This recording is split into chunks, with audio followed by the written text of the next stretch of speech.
Зейн Шашкин, доктор Дарханов романы, басы плейлистте.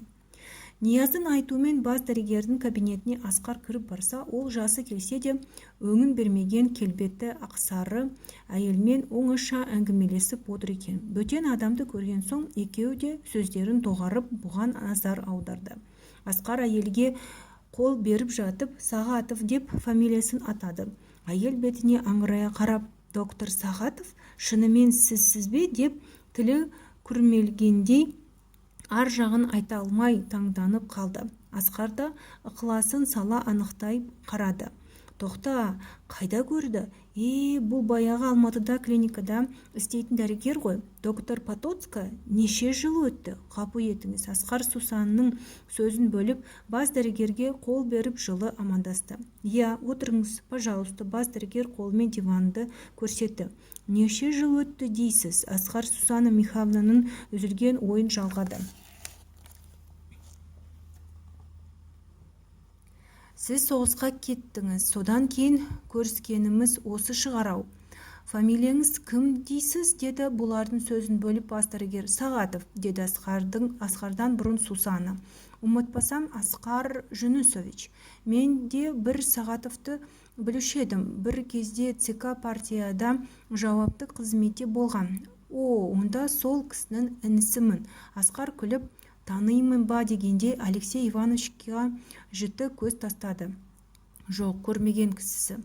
Енді үшеуі шүйіркелесіп ортақ әңгімеге көшті. Алексей Иванович өткен өмірін есіне алған кезде кімге болса да сөз бермей көсіле жөнелетін әдеті. 20-шы жылдары Алматыда Дмитрий Фурмановпен бірге болғанын, одан ақтардың көтеріліс күндері кіші Алматыдағы қорғанда әскер ішінде ірікті салғанын ұзақ әңгіме қылды.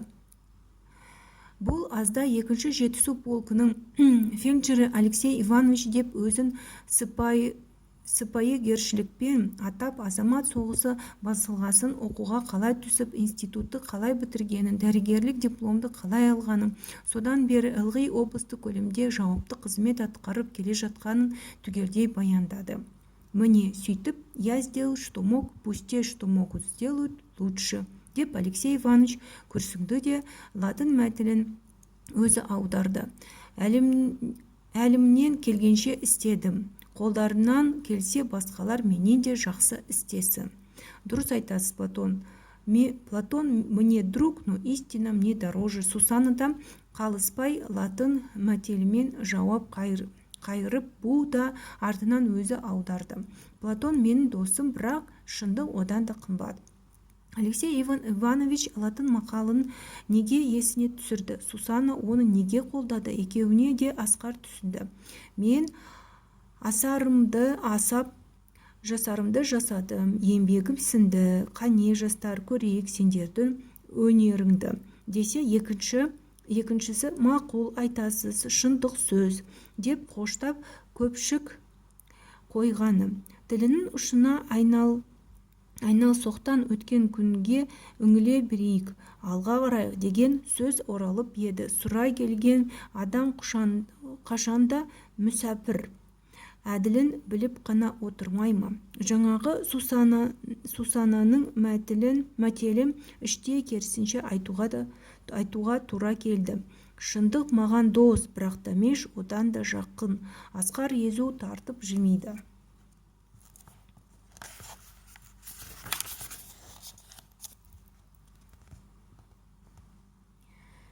Неге жымиясыз?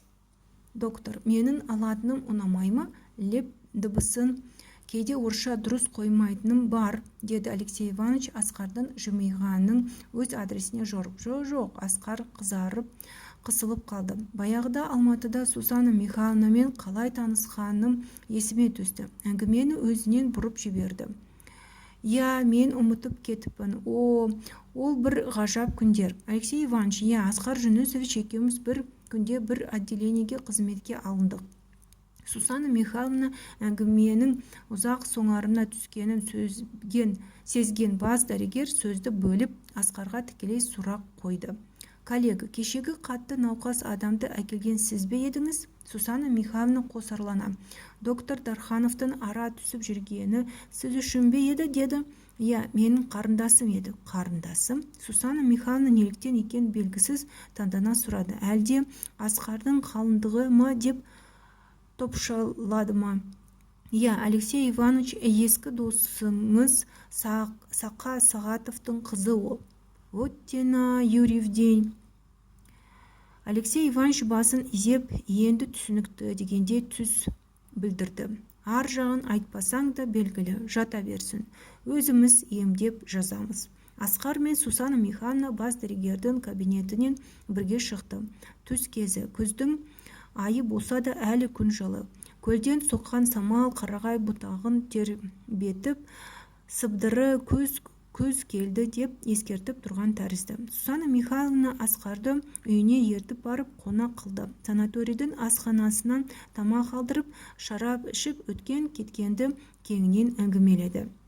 Сусана Михайловна осыдан 18 жыл бұрын 24-25-тегі жас дәрігер де бүгінде кемеліне кеп толған, ақыл айласы тең түскен, жақсы жаманын жігін айыра білетін келісті әйел болған. Ең артық шанышқыны ұстаудың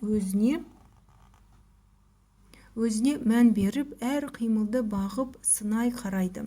Жүрісінен отырған екі Қытайдың суреті бар қызыл алам тарелканы Асқардың алдына қойып, майға қуырған шортанды үймелей салды. Осы шортанды көлінің балығы жеңіз. Мана сатып беріп кетіп ем білгендей көрдіңіз бе, деді сәл езу тартып. Онда бұйырған дәм. Асқар әуелі қолымен сүйегін аршып алды да шанышқымен бір кесегін түйреп ап аузына тастап жіберді. Балықты қолмен де жеуге рұқсат, әсіресе шортан сүйекті балық, деп бір қойды Сусана. Семья жағдайыңыз қандай? Әрине, жалғыз әйелге мұндай сұрақ беру қытығына тыю. Әйтсе де өзі ашық сөйлескеннен соң Асқар тартынбады. Семья дейсің бе? Сусана Михайловна мұңайып, даусы өзгеріп, сыр беріп алды. Соғыс кімнің семьясын құртпады? Сол соғыс басталардың алдында Сусана Михайловна бір актерге күйеуге шыққан. Ол 42 жылы әскерге алынып, сол бетімен хабарсыз кеткен. Жалғыз апасы бар еді. Күйеуі профессор, Москвада тұрады. Одан туған ересек жиені соғыста қаза тапты. Асқар өзі біледі. Сусана Михайловна 39 жылға дейін Батыс Белоруссияда, Польша жерінде туып өсті. Жақын туыстар болмаса да, жақын ағайындары әлі де сол Польшада барып қайтсам ба деген ниеті бар. Бірақ бір жола кетуге бұл жақта сіңісіп үйреніп алды. Қайда барады? Соғыс жылдары осы санаторийдің орнында госпиталь болған, сонда істедім. Орын ауыстыруға да болушы еді. Түрлі себеппен тұрып жатқан жай бар, деп сөзін аяқтады Сусана. Ниязда айтып еді өзің жайында. Асқар Ниязбен екеуінің арасын байқау үшін әдейі сөз тастады. Нияз? Сусана қызараңдап тағы да сыр беріп алды. Асқардан көзін алма, не деп? Жай әшейін сөз ретінде, жақсы дәрігер, заман жақсарды, үлкен қалаға кетіп қалса санаторийдің жүдеуі сөзсіз дегенде өмеурін білдірді. Сусана сенбеген кісідей мысқылдап, езу тартып, әдетінше салалы саусақтарына тамашалай қарады. Ниязды қайдан білесіз? Осыда таныстым. Маған қатты ұнады. Әркімнің талғамы әрқилы. Шынын айтсам, Асқар Жүнісович, жерлесіңіз маған ұнамайды. Мінезі байсалды, жұғымсыз адам сияқты емес. Қайдам? Оның нерві мықты, ол эгоист, өзін жақсы көреді. Дәріптейтін мінез емес. Асқар күлді. Әйел жынысына сенікі қисық, мынауың теріс, шыны бұлай деп дау айту да қиын. Басқа айтса да, дәл Асқардың өз басы дұрыс деп құтыла салатын тәсілі. Қазірде сол бейпас мінезіне сап күле берді. Сусана жүрек кернеген сырын тірі жанға шерте алмай қысылып жүрсе керек. Бастауы ақ мұң екен. Ниязды анатомдай мүше-мүшеге бөліп, ішек қарына дейін ақтарып, тамтығын қалдырмады. Асқар Жүнісович рентген сәулесін өкпе ауруына қандай сері бар, түсінігіңіз бар ма? Жоқ, осы жоқты Нияз Бәзілович бар деп бүкіл медицинада революция жасағысы келеді. Иә, ол жайында маған ештеңе демеп еді. Демесе сол демегені. Екеуміздің бас араздығымыз да осыдан басталды. Үйдесе тәуір ғой, бұл кісіңіз өзінше миға қонбайтын дәлел айтады. Нерв дей ме? Павловқа еліктеу мода болды ғой бұл күнде. Әйтеуір іліп алар ішінде түйіні жоқ сылдыр су. Асқар Сусанның сөзінде мәз болып тағы да күлді. Нерв. Жерлесіңіз бүлдіріп жатыр. Жақында бір науқасты рентген сәулесімен емдеп көрер көзге. Асқар мұныдан бері өзара дәрігерлік мысқыл ма деп бейқам отырған, енді көрер көзге деп ар жағын айтпай тына қалған соң елегізіп зейінін сала тыңдағысы келді. Иә, ай қайтесіз? Сусана тұжырынып қолын сілтеді. Қалай емдесің? Олай емде, тек адамға опыт жасама. Сусананың сөзіне сенерін де сенбесін де білмей, екі ойлы боп шыққан Асқар Ниязды іздеді. Түскі тамақтан кейін демалушыларды жатқызып, ол үйіне кешірек оралды. Асқар тосып келмеген соң көлге барып қайтайын деп есіктің тұтқасын ұстай бергенде ар жағынан ода кіріп келді. Сізді іздеп шарқ ұрып жүрсем, аз іштіңіз бе? Деді Нияз. Ішкенде қандай? Сусана Михайловна ылық тойғызды. Сусана Михайловна екеуі біріне бірі таңырқай қарай аяндады. Сусана өкпелі көрінеді, ренжітіп алған сияқтысың ба жігітім? Сөз саптауыңызға қарағанда таныс көрінесіз. Сырын білмеген аттың сыртынан жүрме дейін деп ем. Сырын білмеген аттың сыртынан жүрме дейін деп ем. Сен тегі сыртынан жүрем деп мертіккен адамсың-ау. Шылқита тепкенде екі күрек тісім бірдей омырылып түсті. Екеуі сылқ-сылқ күліп әзілді әрі жалға берді. Қайда, ондай асау емес еді, үркітіп алмасаң. Я, бір көруге әйелдің қайсы болсын жақсақ. Қазақтың мақалы есінде ме? Қыз күнінде қыздардың бәрі жақсы, жаман қатын болады, қайдан пайда.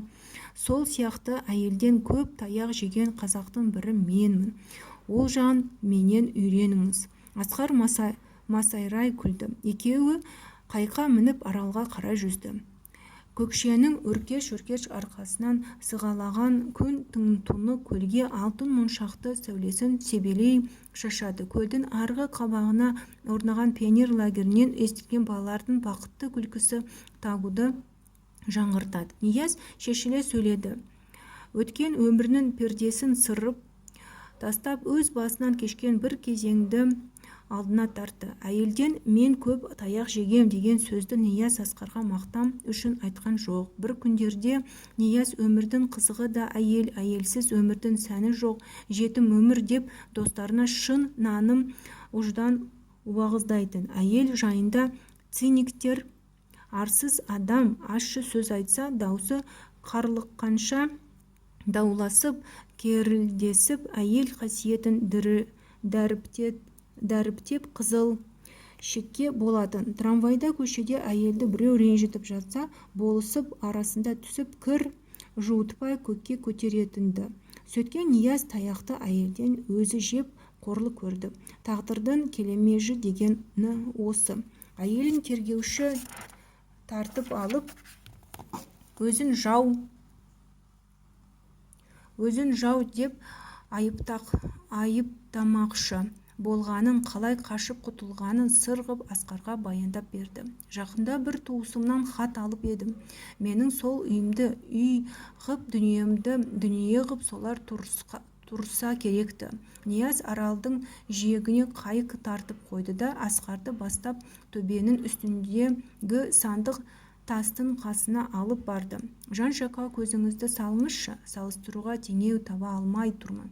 Табиғаттан шебер художник бар дейсің бе, деді Асқар көкшенің кешкі ғажайып суретін тамашалап.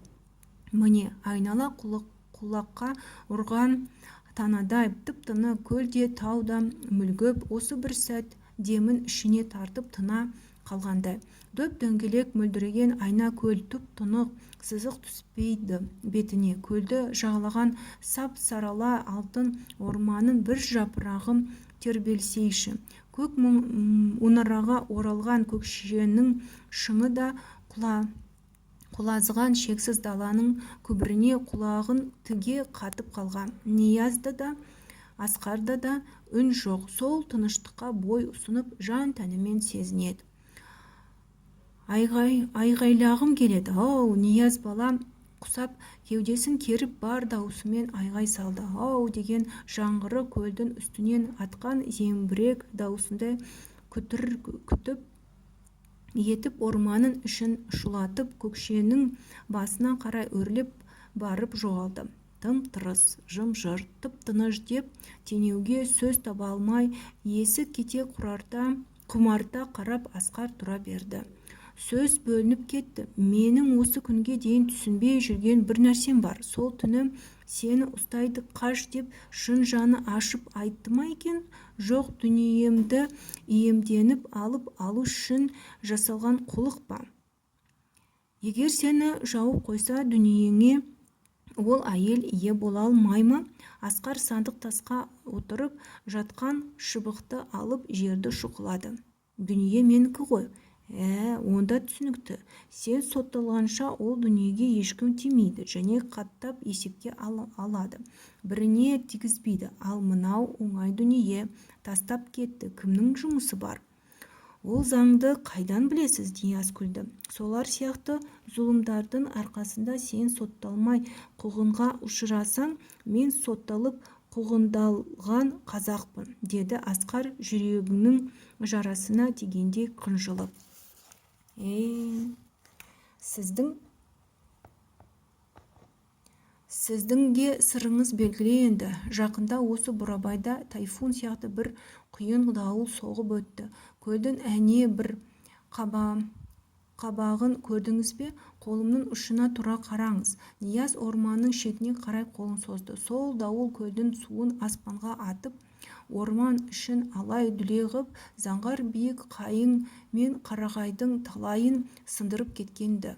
Жеке адам басына табыну дегенде менің есіме сол бір дауыл түседі. Орман өсер-ау, тек жетілуіне уақыт керек. Өмірде сол.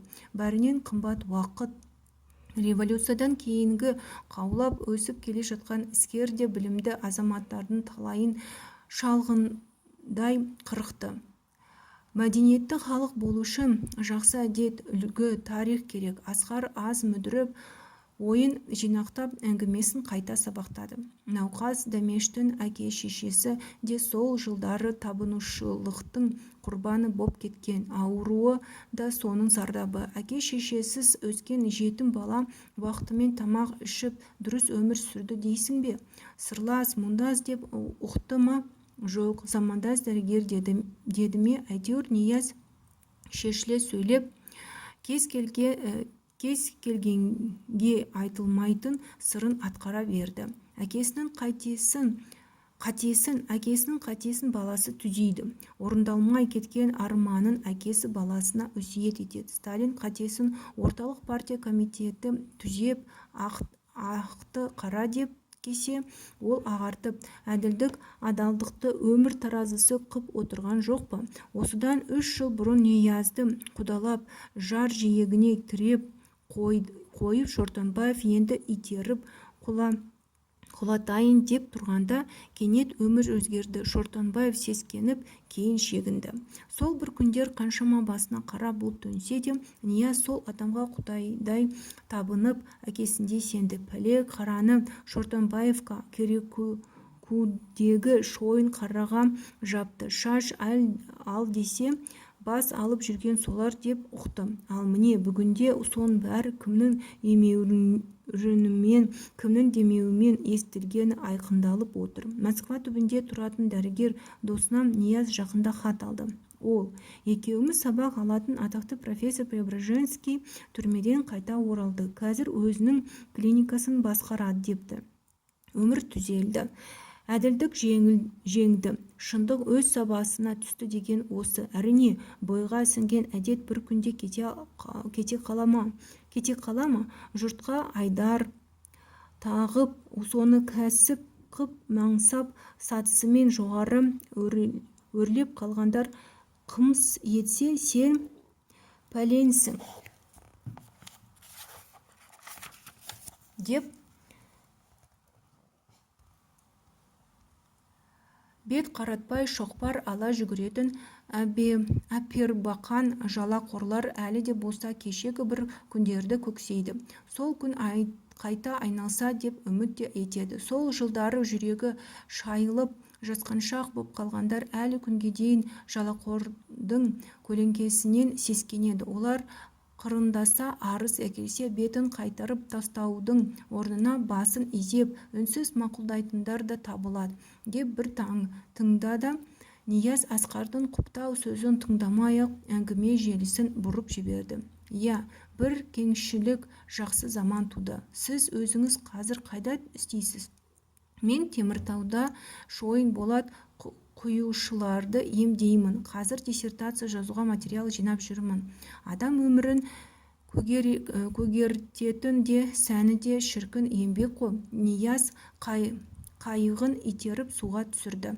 Сусаннаның айтуына қарағанда өзіңде бір еңбекті айналдырып жүрген көрінесің ғой. Ай, Сусанна Михайловна айта салады. Айтқанына ақы сұрамайды. Нияз ескегін хулаштай сермеп қайығын ытқытып жіберді. Аузың күйгендіктен әйел атаулығы қассың ба деймін? Аузың күйгендіктен әйел атаулығы қассың ба деймін? Асқардың ерні жыбырлап күлуге ыңғайлана бергенін Нияз да сезді. Жоқ, олай демеңіз. Әлі де сыйлаймын. Бар әйелдің жаны сол актрисаға ұқсайды дейсің бе? Сусанна Михайловнаның жаны әрине басқа.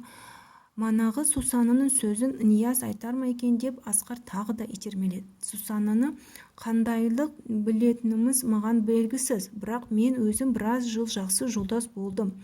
Білем деп айтуға аузым да барады. Асқар Нияздың көзіне көзін қадап, сырын ұқсысы келді. Қай жағынан дейсің? Жақсы адам, адамгершілігі мол, бірақ екі кемшілігі тағы бар. Қолына түскен еркекті бағындырып құлғып алғысы келеді. Асқар шаттана күлді. Қолына түсіп барып құтылған адамша сөйлейсің тегі. Әрине, бота құсап жетектесе ере беретін еркек те бар. Бірақ еркектік қасиетін бойына сақтаған еркек ондайға көне ме? Бұл бір кемістігі. Екіншісі, ол өзім білем дейді. Оның айтқаны заңмен бірдей. Дау айтып пікір таластырсаң қас боп шыға келесің. Мен түсінбедім. Бұл айтқанына қарағанда адамгершілік қалай мол болғаны? Жоқ, жақсы мінездері көп. Жасыруға болмайды. Әркімнің бір осал жері болмай ма? Жиекке кеп тоқтағанда да Нияз суға қарғып түсіп, қайықты сүйретіп шығарып Асқарға қолын созды. Кешке таман Асқар корпусқа барып Дәмештің қасында біраз отырып көңілін көтерді. Дәмеш кешегідей емес, таза ауа күтім әл беріп ширап қапты. Өмірді қызықтап көзбен емес қолмен ұстағысы келеді. Ағайлап сылдыраған күміс даусы Асқардың жанын тербетіп қуанышқа бөледі. Қайғы, қасірет шегіп іште қоштасып кеше ғана үміт үзген Дәмеш мынау гүл жайнайды. Жүзінде нұр, көзінде от, бүлдіршіндей жас жанның бейнесі. Қуануға әлі ерте шығар, әйтсе де бір күн болса да келген сапарына риза. Ауырғаннан бері көңілденіп қасіретін ұмытқан минуты осы. Дәмеш, саған бір қолқа салайын бересің бе? Асқар қасына отыра беріп терезені шалқайта ашты. Әуелі айт дедім Дәмеш күліп. Жоқ, Асқар басын шайқады. Әуелі уәдеңді бер. Қызығы сонда. Жарайды, ендеше бердім. Мен ертең жүрем. Құлан таза сауғып қайтуға уәдеңді бересің бе? Ол менің қолымда ма екен? Әрине сенің қолыңда.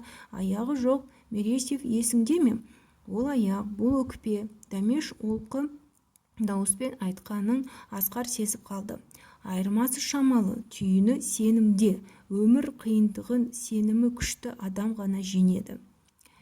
Жақсы, бердім, сонда мені кімге сеніп тастап барасың, деді Дәмеш. Доктор Дархановқа. Мен ол кісіні білмеймін ғой. Дәрігер, бірақ кім өзі ол? Өзің соған сенесің бе? Асқар енді тұтылғандай шынау, қалай білем деп айта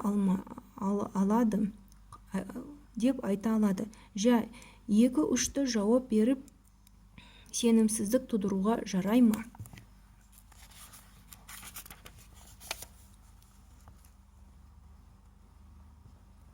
Сенбесем тастайын ба? Дәмеш күлімдеп ағасының қолын қысты. Доктор Дарханов емес, Бурабайдың ауасына сенген боларсың.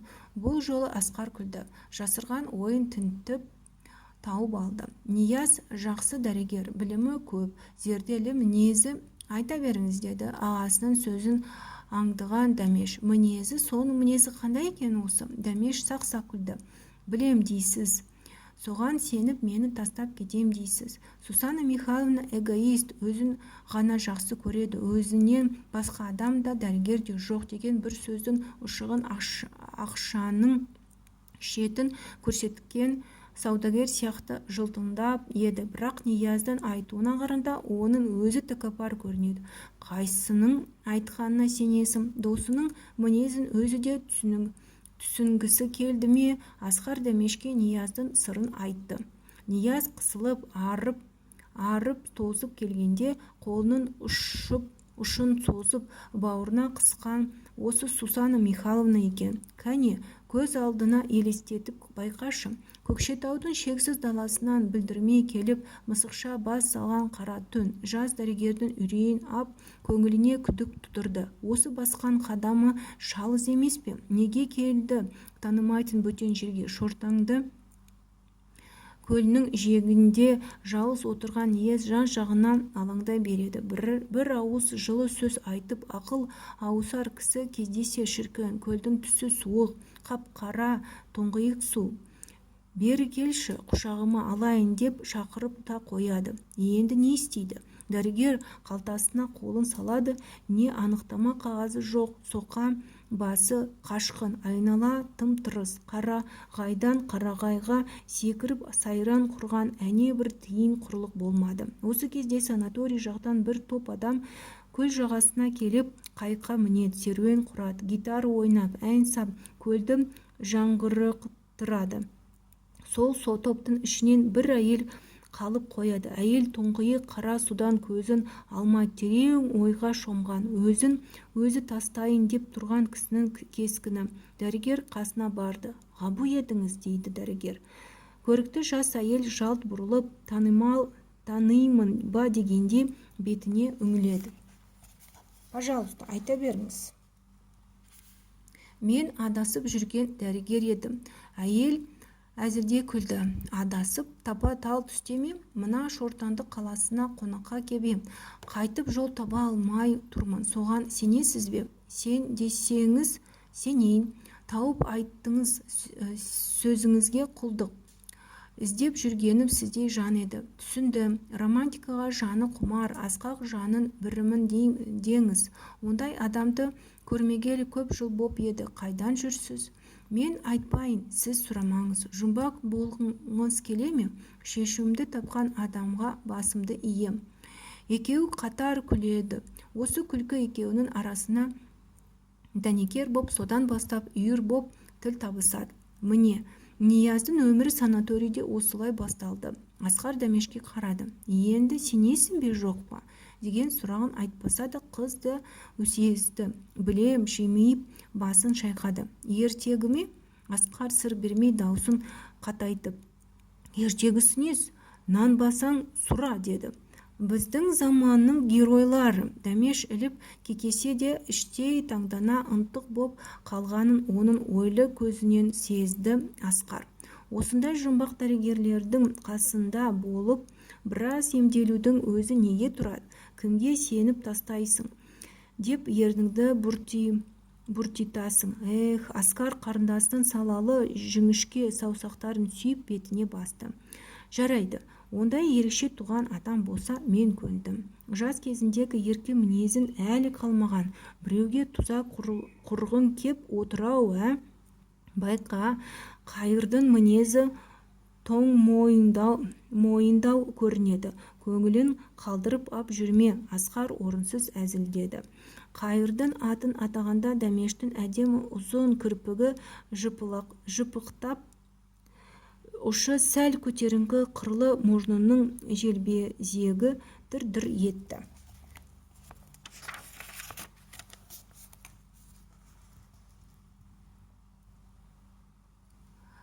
Жақтырмай қалғанын сезген Асқар қайтып ләм-мим демей шығып жүре берді. Бірақ дәмештің көз алдына соңғы бір жұманың ішінде басынан кешкен өмірі кинодағыдай тізбектеліп өтті де жатты. Ертең той. Дәмеш шар айнаның алдына барып қызыл барқытпен тысталған тумбаға отырды да шашын тарады. Айнаның ар жағынан тесіле қараған аққұба қыздың сағы неге сынық? Түні бойы кірпік қақпай шыққан адамның сиқы, қабағы шытыңқы, көзі кіртиген, ерні кезерген. Ертең той деп гүл-гүл жайнап, жүректе қуаныш күйі ойнайды десе, бетінің ұшы қызарған, опа жақан тәрізді. Онысы несі? Дәмеш таңданып қолымен бетін сипайды, сөйтіп мен-зең боп отыра берді. Жә, жете, тойға қамданбайсың ба? Дейді бір ой ар жағынан түртпектеп. Түнде тыныш ұйықтамағанның салдары. Әй, Дәмеш-ай, әдеттің-ау, қиялды ерттеп мініп алсаң, айды қалқалай таң атқанша шаба береді. Өмірге ұя сап, ерлі зайыпты болып, сөреде қос құсап қатар қонақтау оңай ма? Қиын сапар. Өзіңнің ғана қамыңды жемей, қасындағы құрдай жорғалап, көк кептердей шыр айналған жарыңа да көңіл бөлесің.